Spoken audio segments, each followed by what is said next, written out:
भारत में तमाम युवाओं का सिविल सेवा परीक्षाओं में एक मुकाम बनाना, एक लक्ष्य हासिल करना सपना होता है।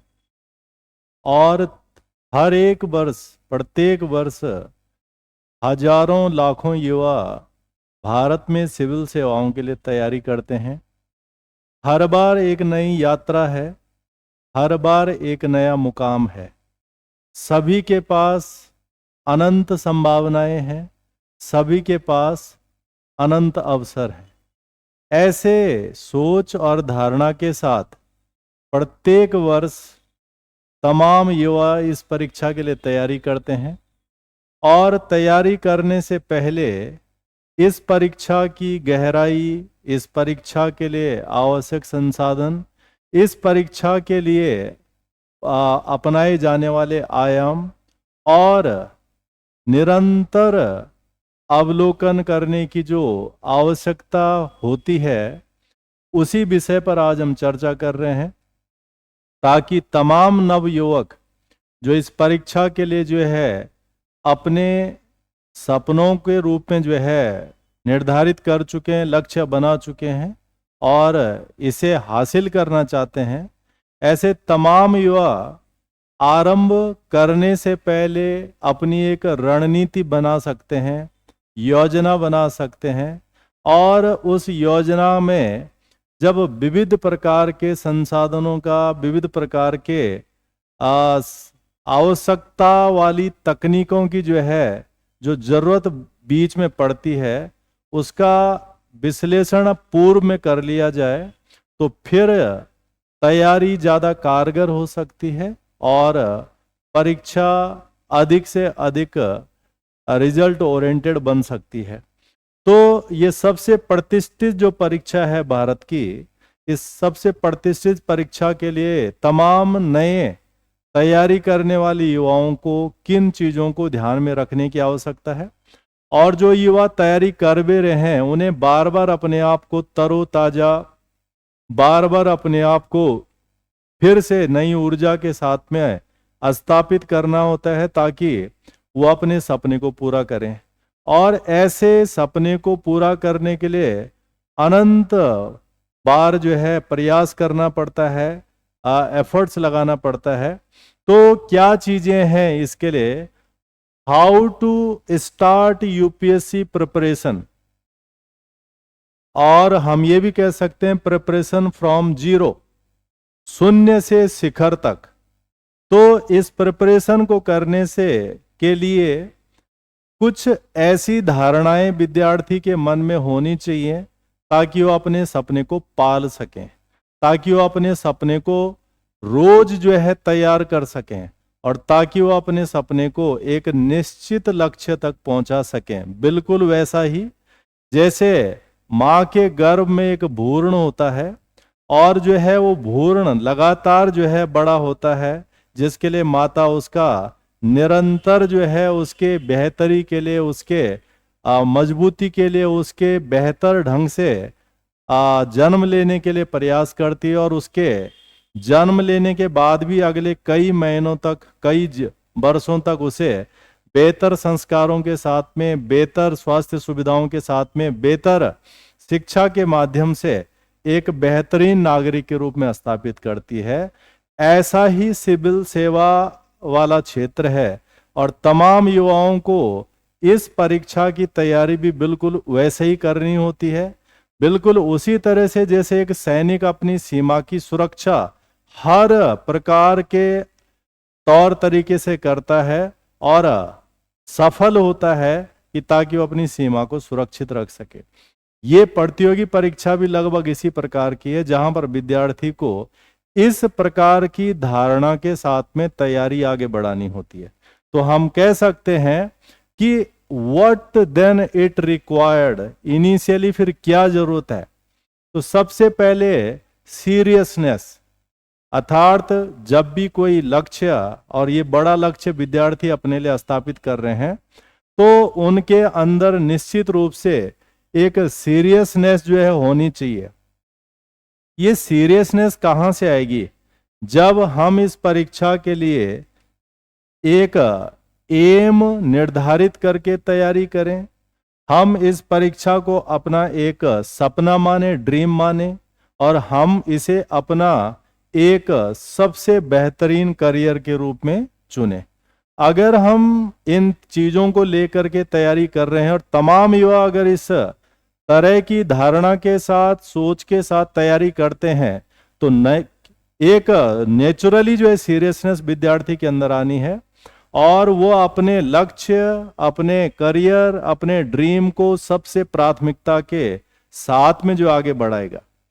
तो कभी भी ये परीक्षा, कभी भी इस प्रकार का जो निर्णय है वो किसी ऐसी चीज से इन्फ्लुएंस नहीं होना चाहिए जिसमें हमें बाहर से दिखने में कुछ और मिलता है और अंदर उसकी बातें कुछ और होती हैं। It means don't be influence of the glamour of this job, या फिर influence of the social media. ये चीजें प्रभावित होकर अगर हम सिर्फ तैयारी शुरू कर दे रहे हैं तो ये बहुत कारगर तरीका नहीं हुआ। हम प्रभावित तो हो सकते हैं, इन्फ्लुएंस कहीं ना कहीं से होता ही है व्यक्ति, परंतु फिर उसके बाद हम उसकी वास्तविकता को जाने। कैसे? जैसे एक स्विमर, एक जो तैराक होता है, वो समुद्र में भी जो है गोताखोरी करता है, नदी में भी करता है, बहुत गहराई तक भी जाता है, परंतु उसमें जाने से पहले उसकी गहराई, पानी का नेचर, ठंडा है पानी, गर्म है पानी, पानी में जो है जो उसके दुश्मन हो सकते हैं, एनिमीज हो सकते हैं, या फिर ऐसे तमाम चीजों का अवलोकन करने के बाद ही एक तैराक किसी गहरे जल में कूदता है। इसी प्रकार से तमाम विद्यार्थी जो सिविल सेवा के अंदर आ रहे हैं, प्लानिंग कर रहे हैं, उन्हें इस अवधारणा को अपने मन में पहले से निश्चित रूप से बनाना होगा। तो इन्फ्लुएंस से होकर होने के बावजूद भी उसकी यथार्थता को जाना, उसकी गहराई को जाना, उसकी आवश्यकता को जानना, उसके रिसोर्सेज की जानना, ये जो है जरूरी है। तो ये पहला बिंदु हो गया, how to start preparation of UPSC from zero. और उसके लिए हमें पहला कदम क्या उठाना होगा? अगर हम इसमें कदम की बात करेंगे, so what should be the first step to start preparation for UPSC? जब हम इसकी प्रिपरेशन की बात करेंगे, then we should know the resources of the preparation of this exam. इसके संसाधन क्या चाहिए हमें? एक विद्यार्थी को इस परीक्षा की तैयारी करने के लिए वो कौन से मजबूत हथियार चाहिए जिनसे वो अपने इस लक्ष्य को पूरा कर सके?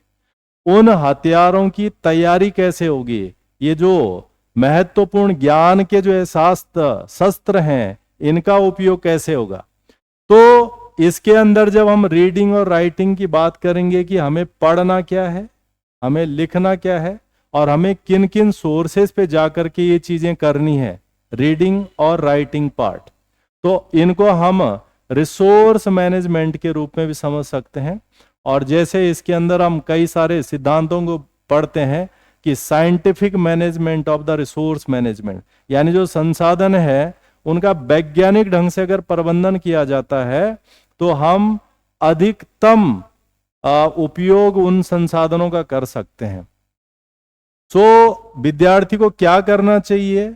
Initially go to that sources which are the authentic sources, यानी प्रमाणिक स्रोत क्या है जिसे पढ़ने के बाद विद्यार्थी सुनिश्चित रह सकता है कि उसने जो पढ़ा है वो सही है, उन किताबों के अंदर जो लिखा है वो राइट है, सही लिखा है, गलत लिखा है, डजंट मैटर, वो स्वीकार किया जाएगा, और वो वहां पर जो है वो मिसगाइड नहीं हो रहा है या उसको जो है मिस फैक्ट नहीं मिल रहा है।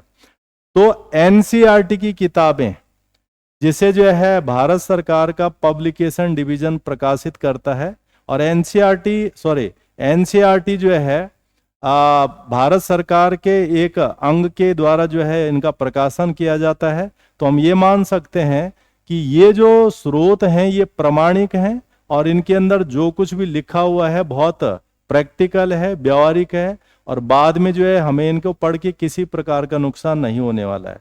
तो एनसीईआरटी से जो है इसका शुरुआत होना चाहिए, और कौन सी क्लास से लेकर कौन सी क्लास तक की किताबों का अध्ययन जरूरी है इसके लिए, तो हम कह सकते हैं from 6 class onward to 10th। 6 to 10 तो सारे सब्जेक्ट्स पढ़ने चाहिए, वहां से बेसिक कंसेप्चुअल नॉलेज जो है विद्यार्थियों को मिलता है। तो बेसिक यहां से हो जाएगा।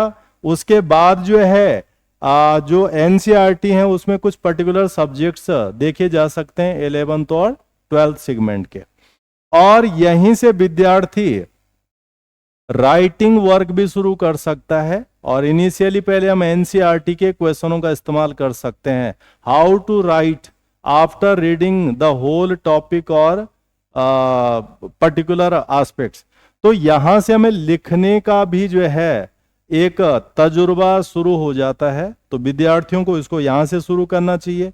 इसके साथ में अगर हमें मल्टी डायमेंशनल राइटिंग कैपेसिटी अपने अंदर बिल्डअप करनी है, बहुआयामी स्वरूप का लिखने की क्षमता, अर्थात कंसेप्चुअल नॉलेज, परंपरागत ज्ञान प्लस जो आज के दौर की नवीन जानकारियां उसके साथ में जोड़कर, या फिर उसको उदाहरण के रूप में प्रस्तुत करके, या फिर अपने विचारों को विस्तार देने के लिए उसके साथ अगर जोड़ना है, then start the reading of newspaper. और न्यूज़पेपर रीडिंग के बाद उन चीजों को हम एक साथ जोड़ करके जो है प्रस्तुत कर सकते हैं।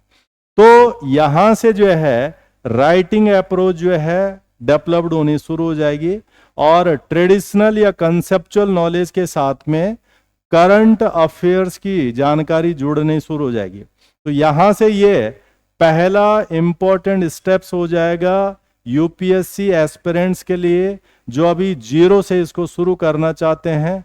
हाँ, और क्या चीजें उसके अंदर जो विद्यार्थियों को सोचनी है। जब ये पहला स्टेप्स पूरा हो जाता है, then what should be the second step for further preparation. तो हम सेकंड स्टेप में बात करेंगे कि once the basic foundation has been completed, तो क्या करना होगा फिर। Then students have 2 options and 2 choices. उसे 2 तरह से अपनी प्रिपरेशन को आगे बढ़ाना पड़ेगा।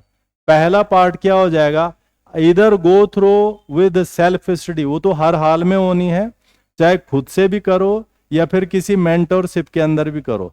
तो सेल्फ स्टडी जब करे विद्यार्थी दूसरे स्टेप्स में, तो वहां कुछ रूल्स जो है अपने लिए जो है विद्यार्थी को बना लेने चाहिए। जैसे टाइम मैनेजमेंट। टाइम मैनेजमेंट हर हाल में होना चाहिए कि कितने घंटे हम एनसीईआरटी पढ़ें, कितने घंटे हम न्यूज़पेपर पढ़ें, कितने घंटे हम मैगजीन पढ़ें, कितने घंटे हम टेक्स्ट बुक पढ़ें, और रेगुलर कैसे पढ़ें। Then time management required. और यहां पर ये तभी संभव हो सकता है जब जो है एक डिसिप्लिन अप्रोच को स्टूडेंट्स फॉलो कर रहा है। डिसिप्लिन, रोज कंसिस्टेंटली और लगातार, साथ में जो पढ़ा है उस पढ़ने वाली चीज का इवैल्यूएशन करना होता है, उसका मूल्यांकन करना होता है। क्या है ये, क्यों है ये, किसके लिए है, कहां पर इसे लागू होना है, इसका रियल लाइफ में क्या यूज है। तो इवैल्यूएट करना, साथ में जो है अपने कंसेप्चुअल चीजों को क्लियर करना, और इसका फिर एनालिसिस भी करना कि कितना हो रहा है, कैसे हो रहा है, और किस तरह से इसे आगे बढ़ना है। तो दूसरा ऑप्शन में क्या होता है, देन मेंटोरशिप हो सकती है। तो मेंटोरशिप कब आती है, जब बहुत सारे डाउट्स हो, बहुत सारे कंफ्यूजन हो, बहुत सारा जो है अनसर्टेनिटी हो चीजों के अंदर, क्या पढ़ूं, क्या छोड़ूं, कहां से जाऊं, किसको लूं, कौन सा टेक्स्ट बुक पढ़ूं, कौन सा मैगजीन पढ़ूं, how to ride, how to read, ये चीजें फिर मेंटोरशिप। तो यहां पर क्या है, यहां पर एक्सपर्ट्स हैं, यहां पर एक्सपीरियंस वाले लोग हैं, यहां पर जो है उन्हें पता है कि what motivation is required to carry on this preparations. ये जो सारी चीजें हैं ये मेंटोरशिप के थ्रू मिलती हैं, यानी कोचिंग की गाइडेंस हो गया, अपने किसी सीनियर की गाइडेंस हो गई है, अपने घर में कोई ऐसा व्यक्ति है जिसके माध्यम से ये सारे हो सकता है। Then this is the second steps for a UPSC aspirants. और यहां पर हम अपनी एक पर्सनैलिटी को एक तरह से डेवलप्ड कर रहे हैं। Then definitely it required human resource management policy.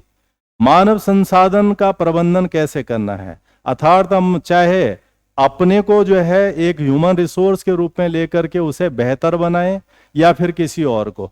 तो यहां पर लगातार अपने आप को ट्रेंड करना, लगातार जो है उस पर फीडबैक लेना और फिर एनालिसिस करने के बाद अपने आप को मूव ऑन करना।